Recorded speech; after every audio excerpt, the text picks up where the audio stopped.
Philippe Michel Kleisbauer, vous êtes député MoDem du Var, membre de la commission défense et fin connaisseur des questions de l'armée et à plus forte raison de la Marine nationale, puisque vous êtes député du Var. Quelles sont les informations dont vous disposez ce soir sur la situation à bord du Charles de Gaulle ? Écoutez, merci de m'accueillir d'abord. Les informations que j'ai sont les informations officielles que j'ai même entendues sur votre antenne, c'est-à-dire que sur 66 tests, 50 s'avèrent être positifs, 3 packs ont été évacués par voie aérienne via par l'intermédiaire d'un hélicoptère Caïman qui les a amenés sur l'aéroport de Lisbonne, et ils ont été acheminés par un Falcon médicalisé vers l'hôpital de Sainte-Anne à Toulon. Donc aujourd'hui, on en reste là. Comme je l'entendais à l'antenne, ce qui est important, c'est l'équipe d'épidémiologistes qui est à bord et l'expert en biosécurité, de manière à faire une enquête poussée, parce qu'en effet, la question intéressante, c'est ce délai qu'il y a entre la dernière escale et le moment où on déclare ces cas positifs, ce qui va apporter beaucoup d'enseignements, peut-être sur le virus, et ensuite sur des standards qui naîtront dans nos façons de se comporter, de manière à ne plus reproduire des cas similaires. Les familles de marins sont inquiètes. Est-ce qu'on peut s'attendre à de nouveaux tests à l'avenir ? Est-ce que vous avez échangé avec ces familles ? Est-ce que le gouvernement échange avec ces familles ? Je ne peux pas parler au nom du gouvernement, la séparation des pouvoirs oblige. Je sais que la commission de la défense à laquelle j'appartiens, donc nous avons, il y avait programmé, mais c'est cet après-midi, mais c'est pour la semaine prochaine, une réunion de toute la commission de la défense avec la ministre. Au titre de la majorité, nous avons déjà un peu échangé avec elle sur l'ensemble des autres opérations, d'ailleurs avant la révélation de ces cas de Charles de Gaulle. Et il est évident que déjà les hôpitaux... des instructions des armées sont à l'œuvre pour aider la nation entière dans la lutte contre cette pandémie, vont se mettre à la tâche de manière à regarder de près ce qui se passe à bord du Charles de Gaulle. Le problème, c'est que la mission du Charles de Gaulle a été interrompue aussi. Donc stratégiquement, c'est aussi un problème. Alors certes, la santé des marins est la première priorité, mais voilà, la mission est interrompue. Oui, c'est un exercice, donc c'est un cas d'école intéressant aussi.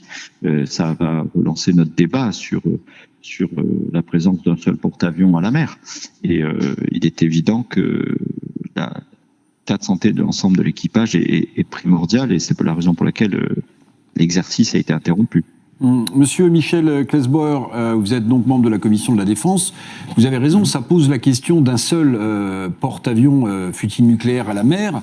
Il y a quelques années, il y avait un projet d'en construire un avec les Britanniques, vous en souvenez peut-être. Aujourd'hui, avec le Brexit, on va continuer à n'avoir qu'un seul porte-avions nucléaire à la mer. Alors, sur la coopération avec les Britanniques, sachez que les accords de Lancaster House sont certainement les accords bilatéraux qui fonctionnent le mieux. Et il se trouve que la commission de la défense est à l'Assemblée nationale, mais je pense que la commission des affaires étrangères et de la défense du Sénat est aussi unanime que nous sur cette question, de manière à faire vivre ces accords au-delà du Brexit, comme si la sortie des Britanniques de l'Europe n'avait jamais eu lieu. C'est-à-dire que notre coopération, nos capacités à la projection, nos capacités à développer des équipements militaires, nous voulons la garder intacte parce que c'est une coopération qui fonctionne extrêmement bien. Alors c'est un point important, vous avez raison de le souligner, mais en ce qui concerne aujourd'hui le porte-avions Charles de Gaulle, qui était en exercice, Nicolas Gallup vous a posé la question tout à l'heure. Effectivement, s'il avait été en mission beaucoup plus délicate, est-ce que le caractère opérationnel du Charles de Gaulle aurait dû être interrompu parce que ce virus Covid-19 qui panique tant les gens rôdait à bord ? Je ne crois pas, puisque le Charles de Gaulle, c'est quand même de mémoire près de 2000 personnels embarqués, 1900 et quelques, avec le groupe aviation, ça doit faire à peu près 700 personnels. Deuxièmement, nous avons toujours des moyens de substitution. parce que là où nous projetons le porte-avions, nous avons aussi les capacités avec nos bases aériennes projetées ou nos moyens d'élongation avec les ravitaillements au vol, de poursuivre nos missions d'appui et de substituer un moyen à celui du Charles de Gaulle si on avait une pandémie à bord supérieure aux 50 cas connus aujourd'hui. Je pense que le bâtiment est tout à fait capable de poursuivre une mission à la guerre, au feu, dans ces conditions. Monsieur le député, vous avez peut-être des informations qu'on n'a pas. Quel est le niveau de gravité? Parce qu'on sait qu'à bord du Charles de Gaulle, il y a un hôpital qui est opérationnel, il y a des lits et de la réanimation, il y a de quoi oxygéner les gens. Pourquoi est-ce que, d'après vous, il y avait une situation telle qu'il fallait que le Charles de Gaulle fasse demi-tour et rentre plus tôt que prévu dans la rade de Toulon? Parce que vous savez que les hôpitaux que nous avons à bord, que ce soit le Charles de Gaulle ou de nos BPC, ce sont des hôpitaux configurés pour une chirurgie de guerre qui se fait en surpression. Et c'est ce que vous avez pu constater avec le Dixmude qui est rentré à Toulon avant de repartir vers les Antilles, c'est qu'il a fallu faire une reconfiguration pour fonctionner en méthode dépressionnaire dans le bloc opératoire, de manière à ce que justement le virus ne puisse pas se répandre. Mais ça veut dire que c'est un sujet pour l'après. C'est-à-dire qu'il faudra également mettre au niveau de la nouvelle menace virus les hôpitaux embarqués dans les bâtiments de la flotte française. Très certainement, peut-être avoir la capacité d'avoir deux fonctionnements distincts. Je suis pas assez spécialiste sur la question, mais je pense que toujours, les crises ou les exercices ont toujours été l'occasion pour l'armée de progresser et de développer de nouveaux standards.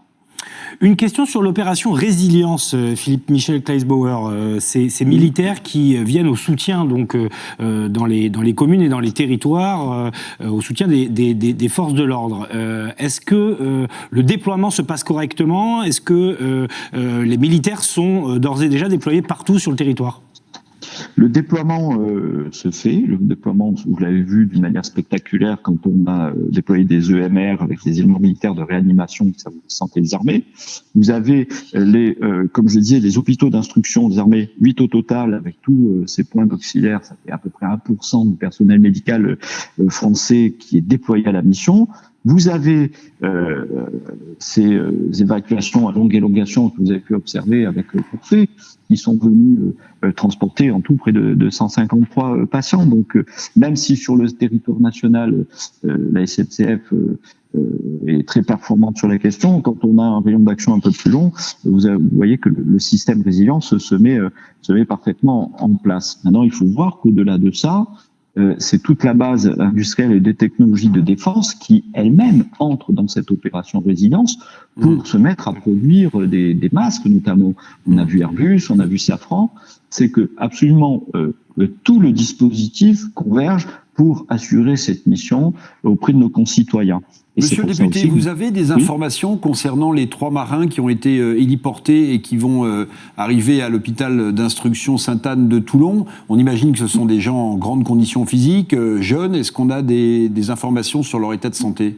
Non, je n'ai aucune information à ce sujet. Comme vous, j'ai vu ce qui était écrit dans la presse en plus de détails, et c'est à peu près normal aussi, puisqu'il doit y avoir aussi des familles à prévenir, et quand vous êtes en mission, c'est pas toujours facile. Donc, je pense qu'on a un délai de patience à observer les uns les autres pour en savoir plus. Et pour l'instant, pas d'informations, effectivement, parce qu'on a essayé d'en obtenir un petit peu plus cet après-midi, mais compliqué, évidemment. Et puis, on souhaite qu'ils soient accueillis le plus vite possible, et surtout que tous les marins testés positifs se remettent le plus vite possible. Merci beaucoup, monsieur le député, d'être intervenu ce soir sur les antennes d'Azur TV. À très bientôt. Merci.